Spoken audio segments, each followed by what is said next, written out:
Informações, muito debate para você na Band TV, canal 10 para todo o estado do Rio Grande do Sul, aguardando a sua participação pelo Twitter, @donosdabolaRS, ou na nossa fanpage no Facebook, ou ainda pelo e-mail donosdabolaRS@band.com.br. De imediato, Central Band do Esporte, alô Gonçalo Cirne Lima, boa tarde. Boa tarde, Meneghetti, boa tarde a todos. Hoje tem jogo importantíssimo para o Inter na Libertadores. The Strongest e Laú se enfrentam em La Paz. O jogo é às 10h15, horário de Brasília, 8h15, horário da Bolívia.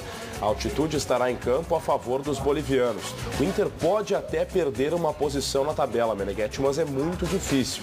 O Strongest tem que vencer por 4 gols de vantagem e Laú teria que vencer por 3 gols de vantagem. Mas mesmo assim, vale para o torcedor colorado acompanhar. O jogo é importante sim, com qualquer resultado aí, tem repercussões na vida do Internacional, e em seguida a gente analisa aqui nos Donos da Bola.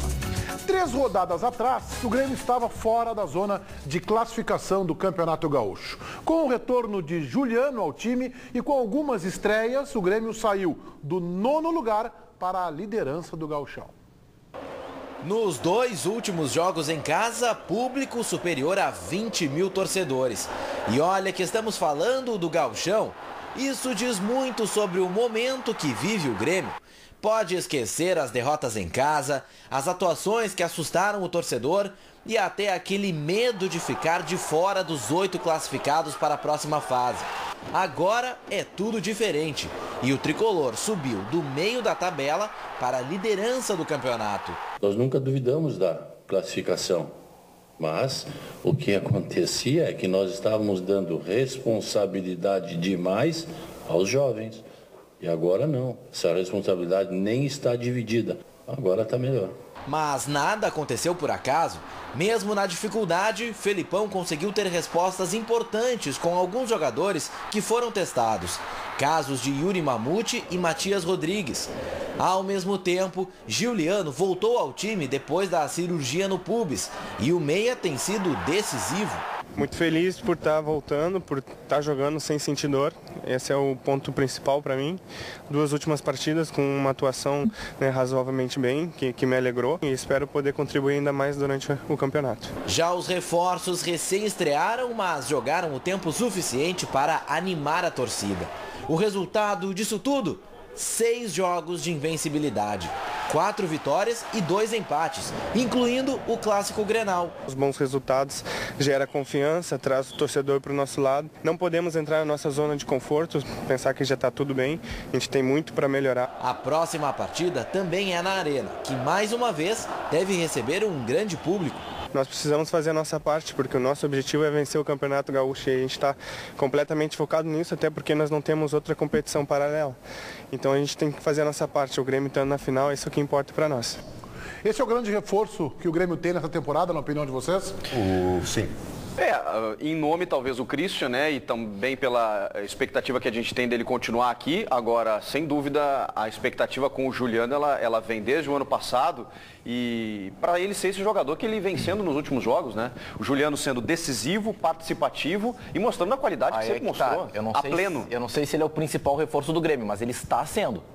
É verdade. Está sendo. Eu acho que está sendo, e a minha expectativa é que continue sendo, é pelo fato de que ele passou por um processo de readaptação, maturação, que o Cebola talvez tenha que começar a passar.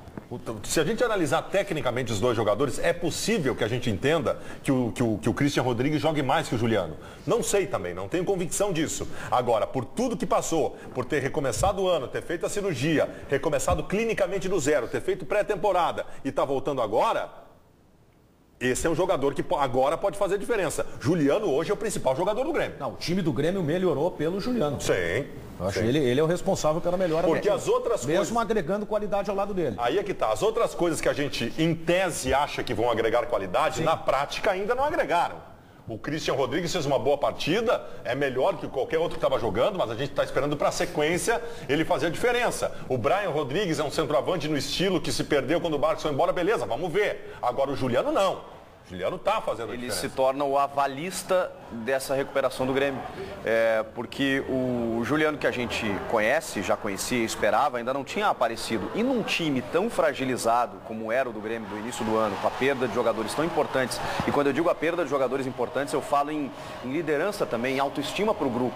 Quando você recupera esse jogador, dá uma tranquilidade maior para o time, tanto tecnicamente quanto no espírito, né? Meneghetti, tinha 25 mil torcedores na arena num sábado de noite para Grêmio e Cruzeiro. Chico, sabe quantos torcedores tinha no clássico Corinthians e São Paulo do Campeonato Paulista?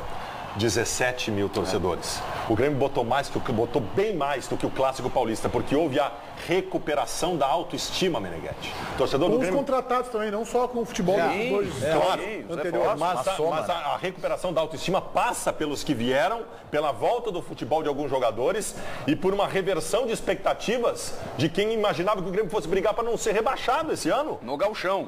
A gente pensava isso no gauchão. Então, assim, reverteu. Hoje, o torcedor do Grêmio tem expectativas positivas para a temporada. Mas convenhamos, o mesmo time do Grêmio não sendo um time de qualidade, o que largou a temporada, o Grêmio não ia ficar fora da fase decisiva do Campeonato. Mas chegou um momento que preocupou, Daniel. Mais pela questão anímica. Mas preocupou, mas tu sabia que poderia melhorar. A prova disso é a entrada do Juliano. Mas de qualquer maneira preocupava. Que ele podia voltar bem. Mas de qualquer maneira preocupava, porque já tinham 7, 8 rodadas e o Grêmio não estava ainda no jogo. Que jogada. Tem que ter a responsabilidade de não transformar o Grêmio agora num timaço. O Grêmio tem deficiências tem no time e tem ainda no banco de reserva. Especialmente no banco. No banco de reserva, sim. No time, eu não sei. No time eu não sei. Os laterais do Grêmio... Mas, Meneghetti, é que a coisa está ficando tão subjetiva nessa análise de laterais, porque daqui a pouco a gente achava que o Pará era deficiente. Aí nós vimos o Galhardo. Aí nós lembramos que o Pará talvez não fosse tão deficiente assim. O Pará está bem no Flamengo. Aí agora, o Grêmio tem o Matias Rodrigues, que era um jogador que tinha sido deixado de lado e faz boas partidas. Vem bem. Tu olha no resto do Brasil e tu tenta entender quais são os laterais diferenciados que vão enfrentar o Grêmio durante o ano. Não sei, cara. Não sei se o Grêmio está tão atrás dos outros. Eu concordo que a gente não pode transformar o Grêmio num timaço. Mas o Grêmio virou um time. Competitivo. O Grêmio passou a ter um time, que era o que ele não tinha. Ainda a gente não pode dizer que está competitivo, né, Baldasso? Mas ele tem um time hoje, ele tem perspectiva. Tá bem, é que na verdade todo mundo está em início de temporada ainda. Mas se tu olhar o cenário brasileiro, o Grêmio não está fora dos principais times. O Grêmio tem um time, por exemplo, eu acho que é suficiente para fazer o enfrentamento com o rival. Não sei se vai ganhar. Mas o time anterior que tinha, tanto é que jogou com reserva do rival e ficou no 0-0. Por isso que eu faço a ressalva. Hoje pode ter um time. Hoje já tem um time que se consegue projetar alguma coisa em relação àquele início. Mas talvez dizer hoje que é um time competitivo, acho que ainda não. O grupo do time Inter, competitivo é aquele que vai brigar por aquilo que disputa. O grupo do Inter é melhor que o grupo do Grêmio. Continua sendo. Agora, aquela diferença gigantesca que existia nos times, não existe mais. Mas se a gente colocar... Uma coisa é o seguinte, hoje tu vê o Grêmio com cara de time. Antes o Grêmio tinha uma organização, do trabalho do treinador, mas não tinha qualidade que levasse o Grêmio a fazer o que ele está fazendo agora. Perfeito. O Grêmio passou a ter um time.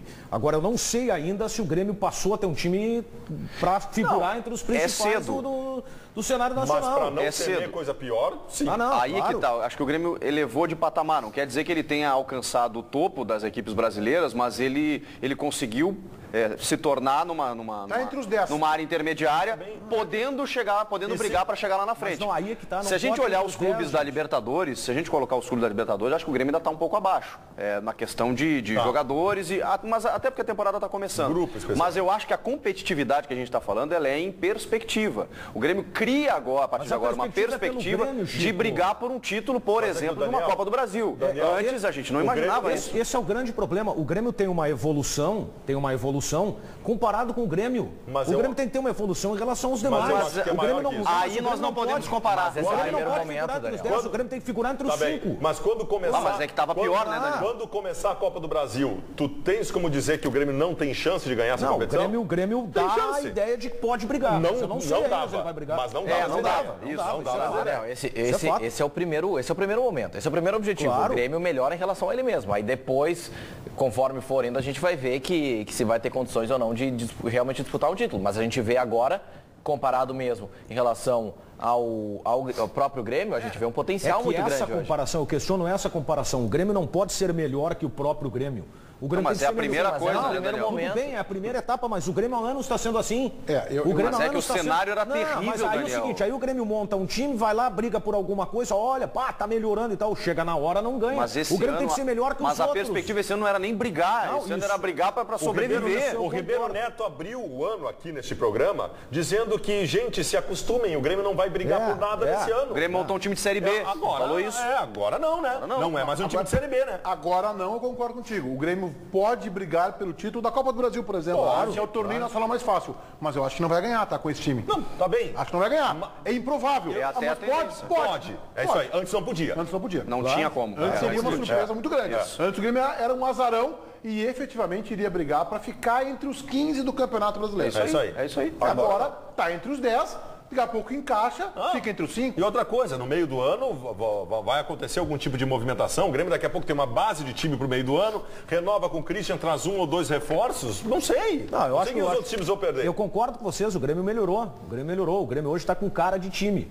Só que resta saber onde esse time chegará. Que assim, Essa que é a grande questão. Vamos olhar os times da Libertadores aí. O Galo está enfrentando muitos problemas. Perdeu jogadores, está mal na Libertadores e desencaixou. O Galo está virtualmente fora da Libertadores. Aí é que tá. O Cruzeiro não é mais a mesma criança também. Embora tenha jogadores de qualidade, bem longe. Não é mais a mesma criança. O São Paulo, que tem um baita time, enfrenta uma crise política sem precedentes, com os presidentes brigando, e isso está afetando dentro de campo.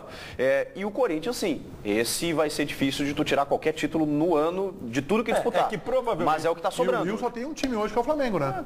O Fluminense pelas tabelas, o Botafogo a gente sabe, que o Vasco da Gama tá ali tentando. Que hoje o Grêmio é altamente comparável, tá? O Grêmio seria um Flamengo hoje. Sim, acho que mas o São Paulo tem um outro time, tem o Palmeiras aí que se reforçou, mas não encaixou ainda. A Libertadores da América tem um grande favorito, é o Corinthians. É o Corinthians. E o que eu acho é que se o Corinthians ganhar a Libertadores da América, ele esmorece em relação ao Campeonato Brasileiro. Não é o perfil do Tite, né? Não é o do Tite é ganhar tudo e botar titular em quarto e domingo. Mas eu acho meio natural, porque nada vai ser maior. Se ganhar a Libertadores da América, eu acho difícil tu manter a corda, ele conseguir manter a corda esticada. É raro, mas acontece. Aconteceu com o próprio Inter. O Inter foi vice-campeão, né? Mas foi vice-campeão, né? O São Paulo sempre... O Inter foi vice-campeão em 2006, mas o São Paulo sempre foi melhor que o Inter naquele Campeonato Brasileiro. Sim, o São Paulo acabou disparando. Sim. Mas o Inter igual foi segundo. Mas foi um vice sem disputar o título. Né? Não disputou o título. Né? O grande erro do Inter... Ninguém conseguiu disputar o título. O Inter chegou mortofol contra o Mazembe porque soltou a corda no Campeonato Brasileiro. O Internacional foi arrogante, ó. Exatamente. Foi arrogante. O Internacional perdeu a postura. Se poupou um semestre inteiro. Sabe por que o Internacional perdeu em 2010? Porque ele foi o Barcelona de 2006. É isso aí, ele se achou o Barcelona. Claro. Exato. Muito bem, alô Gonçalo, Central Band do Esporte, pessoal participando do nosso debate. Participando, Meneghetti, o pessoal está elogiando muito, especialmente o Giuliano. Por exemplo, por aqui o Bruno Farias diz que o Giuliano deu mais movimentação ao meio campo. Já o Antônio Vieira, ele diz que o coletivo do Grêmio é o grande responsável por essa ascensão no Campeonato Gaúcho, mas ele também diz que o Giuliano está jogando muito, o pessoal está gostando bastante das atuações do Giuliano. O Atílio Martini, telespectador de Caxias do Sul, sempre nos acompanhando. O Grêmio pode-se dizer que está com o time quase pronto. Acho que mais um reforço completaria de vez o que o Felipão tem em mãos. E para fechar, Meneghetti, o Ricardo Costa, ótima recuperação, mas não podemos esquecer que o Internacional tem um jogo a menos na tabela de classificação do Gauchão. Do ponto de vista de reforços, o Grêmio encerrou nesse momento o ciclo de contratações. Sim, sim. Que um telespectador falou que o Grêmio teria que ter mais um reforço. O Alan Ruiz, de repente, pode pintar. O Alan Ruiz, talvez. Mas aí seria para composição de grupo. Se deveria, talvez deva. Mas no momento, não. Surgiu 2 ou 3 e vieram esses 2 ou 3. Surgiu uma especulação em São Paulo do Valdívia, que está encerrando o contrato dele com o Palmeiras, né? E que teria sido procurado pelo Cruzeiro e pelo Grêmio. O Grêmio descarta essa informação e o Cícero Souza diz que trabalhou no Grêmio, inclusive, ele é gerente executivo junto com o Alexandre Matos lá no Palmeiras, ele diz que está recebendo sondagem de outros clubes. Na verdade é o seguinte, o Palmeiras quer se livrar do Valdívia, né? Não quer renovar o contrato com ele, se vier uma proposta melhor. Só que o Valdívia já foi no seu Twitter lá e disse que não joga em outro time do futebol brasileiro que não seja o Palmeiras. Mas a gente sabe que isso pode mudar. O Valdívia exige, Meneghetti. Serve para jogar onde? O Valdívia hoje? O Valdívia hoje manda o Douglas abrir uma padaria na Zona Sul de Porto Alegre, o Meneghetti. Eu também acho que ele manda o Douglas. Se ele jogar, né? Bom, tá bem.